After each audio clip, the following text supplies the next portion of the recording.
Greetings and welcome to this iScience video.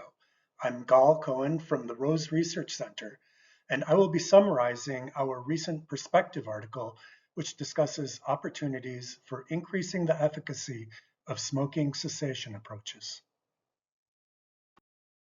It's widely understood that cigarettes are a leading cause of morbidity and mortality, and yet quit rates in absolute levels are very low.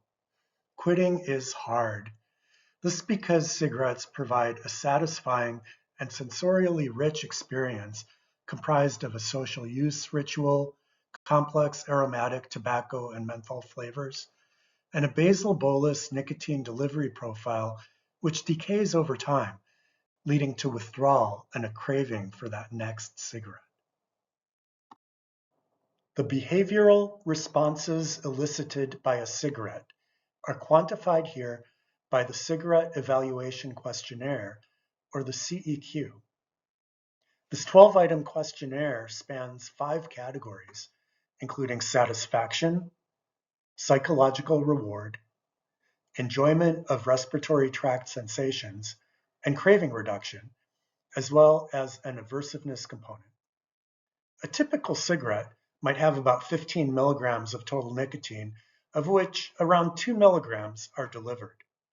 Reducing that total 15 milligrams of nicotine content to zero, or to near zero in this case, confirms that while nicotine delivery is a key driver of these behavioral responses, non-nicotine factors, such as the sensory profile, also play a significant role.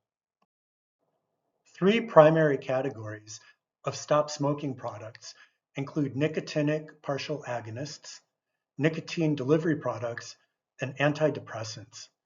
Historically, varenicline has been considered the most efficacious product, although recent evidence suggests that cytosine may have similar efficacy and possibly improved tolerability.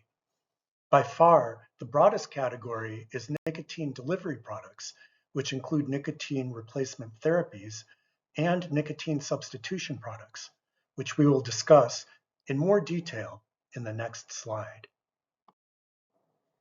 This slide summarizes the categories of nicotine delivery products available now or in near-term development.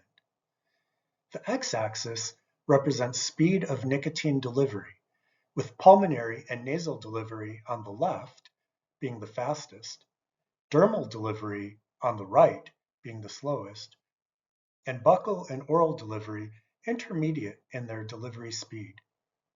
Generally speaking, the more rapid the nicotine delivery is, the better it can displace the rapid bolus delivery of cigarettes.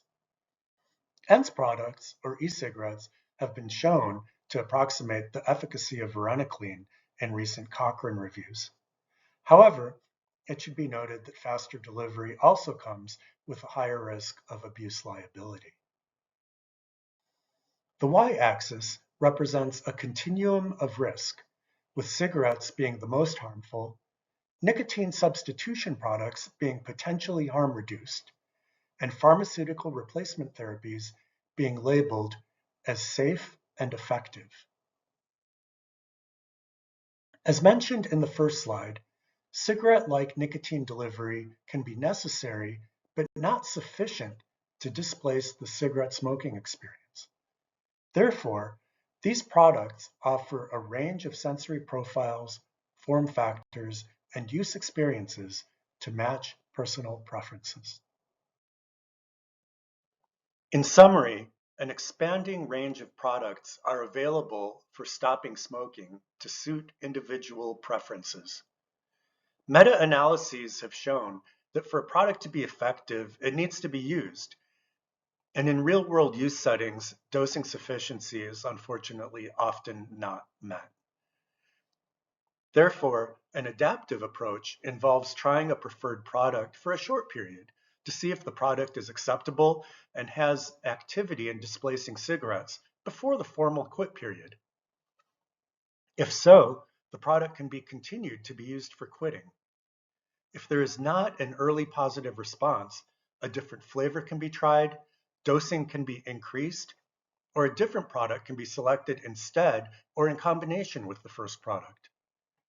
The efficacy of these stop smoking products can be further bolstered with adjunctive closed-loop digital health approaches such as mobile exhaled carbon monoxide monitoring to provide a comprehensive, personalized, and adaptive framework for smoking cessation. Thank you for your interest and attention, and we welcome your questions or comments.